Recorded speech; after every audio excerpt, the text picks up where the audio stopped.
ये कहानी gym Carol की जिंदगी की सच्ची कहानी है, जो यूथ के लिए एक सबक है जो हर एक यूथ को जरूर देखनी चाहिए, ताकि उन्हें समझ में आ सके कि किस तरह से एक गलत फैसला उनकी पूरी जिंदगी को तबाह कर सकता है। The basketball diaries.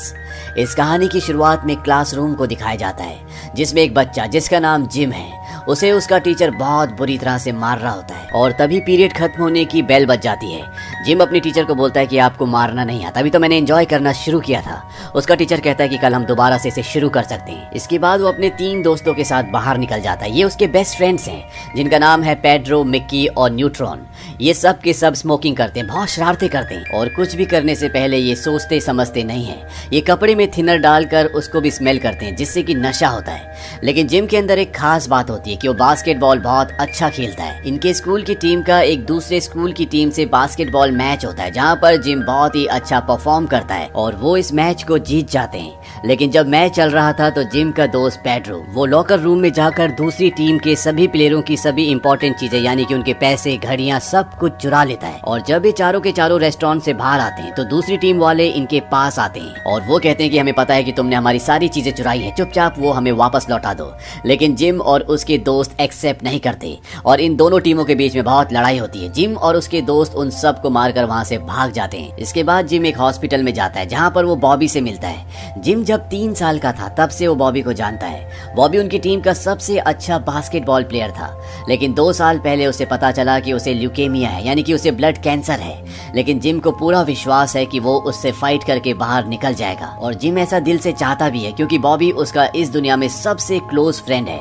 वो बॉबी को बाहर स्ट्रिप शो दिखाने के लिए ले जाता है। स्ट्रिप शो वो होता है जहाँ पर लड़कियां अपने कपड़े उतार कर दिखाती है, लेकिन बॉबी को ये पसंद नहीं आता और जिम उसे हॉस्पिटल वापस ले आता है। इसके बाद जिम वहाँ से निकल जाता है। जिम पूरा वक्त अपने 3 दोस्तों के साथ ही गुजारता है। ये हमेशा मस्ती करते हैं और यहाँ तक कि ये प्रोस्टिट्यूट्स के पास भी जाते हैं। जिम की जिंदगी में बास्केटबॉल के अलावा एक और चीज होती है, और वो होती है उसकी राइटिंग। जब भी उसे वक्त मिलता है या उसके दिमाग में कोई थॉट आता है तो वो उसे अपनी नोटबुक में लिख लेता है।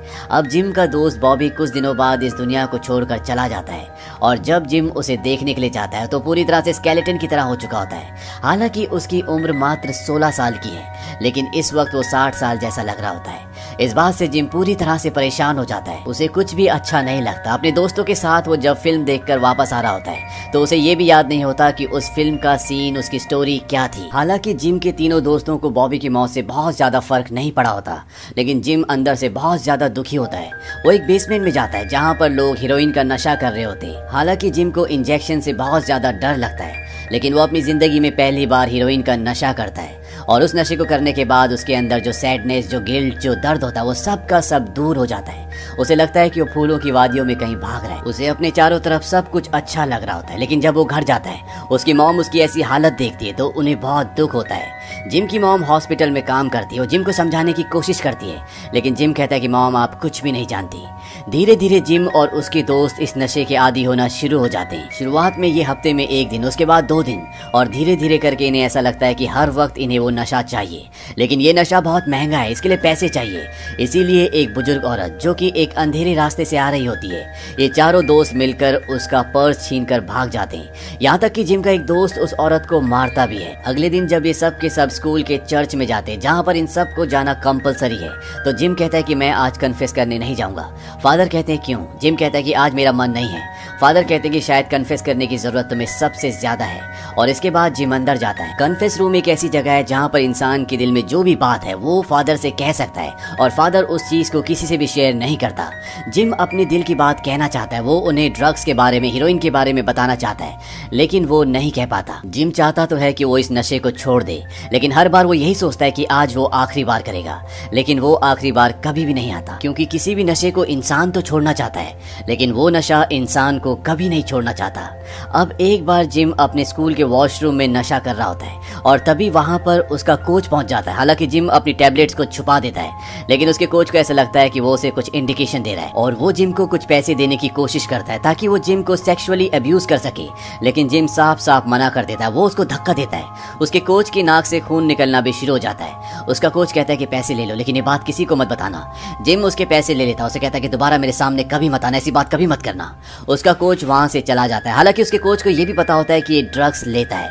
अब इनका बास्केटबॉल मैच होता है और मैच से पहले ये अपने लॉकर से नशे की गोलियां निकालते हैं। अब ये हर तरह का नशा करते हैं। तभी इनका चौथा दोस्त न्यूट्रॉन वहां पर आता है और वो इन्हें मना करता है। वो कहता है कि मैच से पहले तुम्हें नशे की गोलियां नहीं लेनी चाहिए। और न्यूट्रॉन को छोड़ के तीनों दोस्त नशे की गोलियां ले लेते हैं। और जब मैच शुरू होता है तो वहां पर जिम और उसका दूसरा दोस्त जिसने नशे की गोली ली थी, वो दोनों के दोनों बहुत गंदा परफॉर्म करते हैं और यहाँ तक कि उन्हें बॉल भी अच्छे से नहीं दिख रही होती, जिससे वो मैच को बहुत बुरी तरह से हार जाते हैं। इनका तीसरा दोस्त जिसने नशे की गोलियां ली होती है, वो मैच में इनकी टीम में नहीं होता।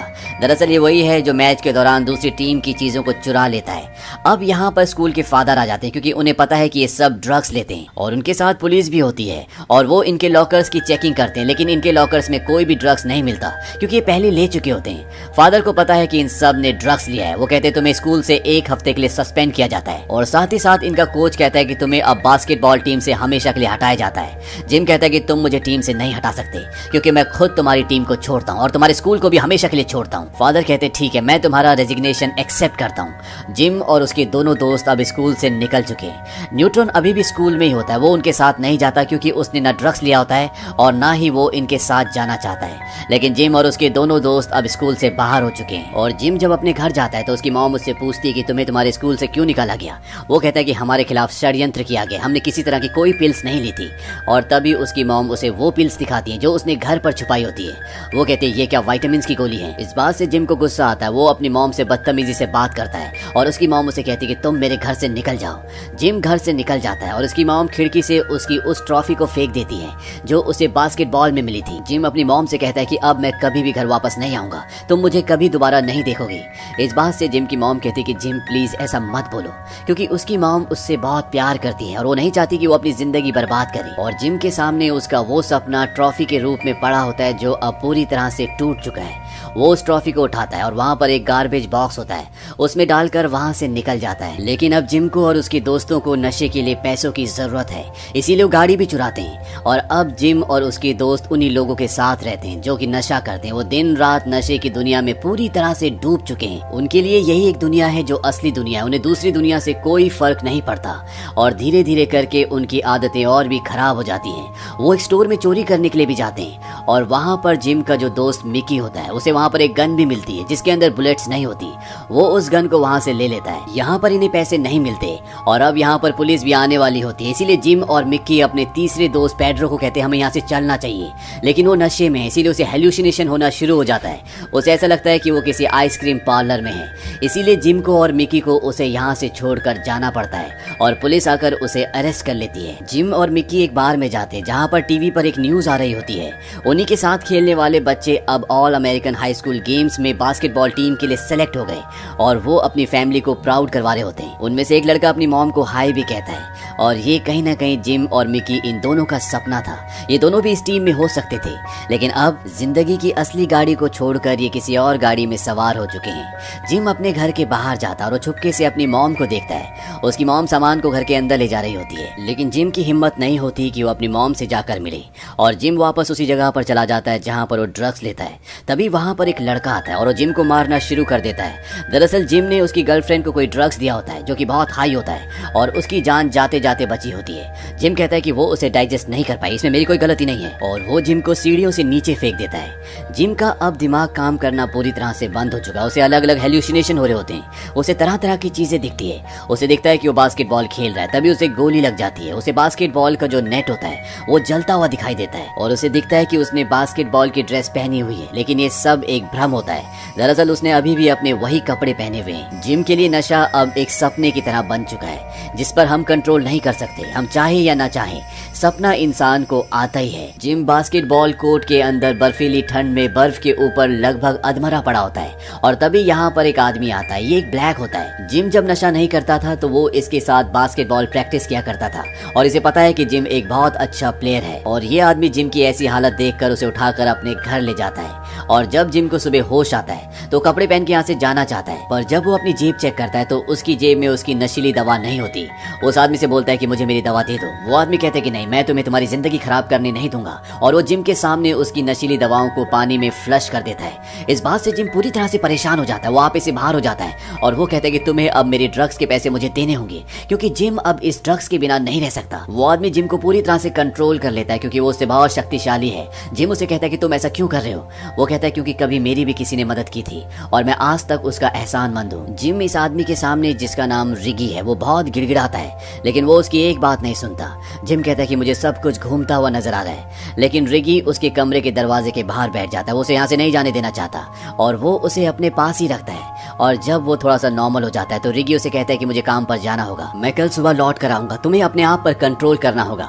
और वो जिम को ये भी बोलता है कि जब तुम अपनी बुक लिखोगे तो उसमें मेरा नाम भी मेंशन करना, क्योंकि जिम हमेशा लिखता रहता है और आज भी उसकी डायरी उसकी जेब में होती है और ये रिगी ने पढ़ी होती है। रिगी वहां से चला जाता है। जिम अपने ऊपर कंट्रोल करने की कोशिश करता है, लेकिन एक बार फिर से उसे पूरी दुनिया घूमती हुई नजर आती है और वो घर में पैसे ढूंढने की कोशिश करता है, लेकिन उसे कुछ भी नहीं मिलता और वो घर से निकलकर एक लड़की के पास जाता है। इस लड़की का नाम डियाना है और ये भी पूरी तरह से ड्रग्स और प्रोस्टिट्यूशन में होती है। और एक वक्त ऐसा था जब डियाना ने जिम और उसके दोस्तों से पैसे मांगे थे, क्योंकि उसके पास पैसे नहीं थे और उस वक्त जिम और उसके दोस्त ड्रग्स नहीं लेते थे। उस वक्त जिम ने डियाना का मजाक उड़ाया था और आज जिम उसी जगह पर आकर खड़ा हो गया है जहाँ पर कभी डियाना खड़ी थी।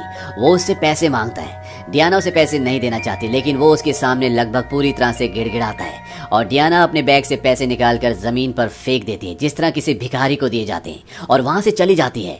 जिम उस पर बहुत चिल्लाता है। वो कहता है मैं जानता हूँ कि तुम क्या हो, तुम एक प्रोस्टिट्यूट हो।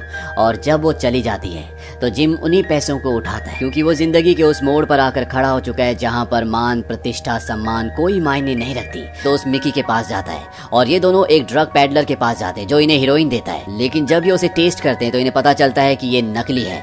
ये दोनों उस आदमी का पीछा करते हैं। वो भागते भागते एक छत तक पहुंच जाता है। मिकी उसे कहता है कि मुझे मेरे पैसे वापस दे दो, लेकिन वो धीरे धीरे पीछे जा रहा होता है और जैसे ही मिकी उसे हाथ लगाता है उसका पैर स्लिप हो जाता है और वो बिल्डिंग की छत से नीचे गिर जाता है, जिससे उसकी मृत्यु हो जाती है। जिम मिकी से कहता है कि तुमने क्या कर दिया, अब हम बहुत दूर आ चुके हैं, हमें कोई नहीं बचा सकता।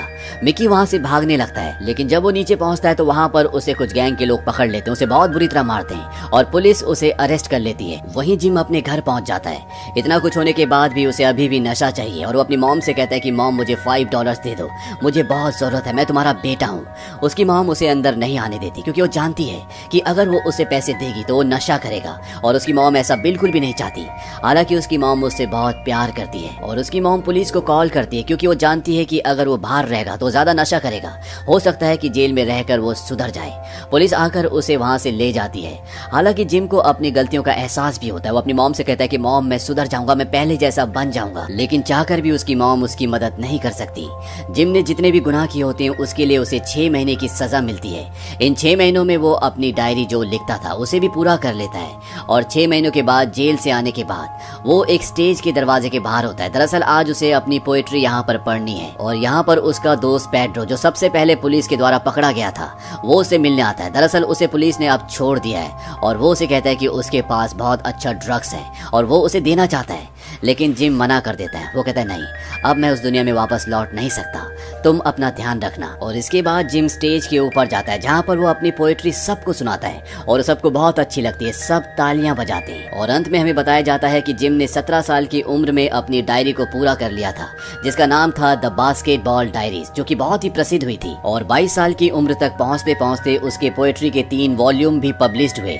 इसके साथ साथ उसने 4 एल्बम भी रिकॉर्ड किए और सन 2009 तक वो न्यूयॉर्क में ही रहे, जहाँ पर वो पोएट, म्यूजिशियन, नॉवलिस्ट और एक परफॉर्मर के तौर पर काम करते रहे। तो ये थी पूरी कहानी जिम कैरोल की जिंदगी की, जो हमें एक बहुत बड़ा मैसेज देती है कि इस दुनिया में बहुत सारी ऐसी चीजें हैं जिनका हम कितना ही फेवर कर लें, लेकिन वो चीज कभी भी सही नहीं हो सकती, वो चीज कभी भी आपका फेवर नहीं कर सकती। और नशा उनमें से एक चीज है, चाहे वो किसी भी तरह का नशा क्यों ना हो। जिम अपनी जिंदगी में अगर सही वक्त पर नशे को नहीं छोड़ते तो शायद वो अपनी जिंदगी के कुछ और ही साल जी पाते और उन्हें दुनिया में कोई भी नहीं पहचान पाता। जिम को आज पूरी दुनिया जानती है क्योंकि वो नशे से लड़े, अपने आप से लड़े और उन्होंने उस पर जीत पाकर अपनी जिंदगी में एक मुकाम हासिल किया। जिम ने अपने एक इंटरव्यू में कहा था कि अगर आप नशा छोड़ना चाहते हो तो सिर्फ आपको एक ही चीज नशा छुड़वा सकती है और वो है आपकी आत्मशक्ति। इसके अलावा आपको कोई भी किसी भी तरह का नशा नहीं छुड़वा सकता। तो ये थी पूरी कहानी द बास्केटबॉल डायरीज की। ये फिल्म सन 1995 में रिलीज हुई थी। IMDb पर इसकी रेटिंग है 7.3। उम्मीद करते हैं कि ये कहानी आपको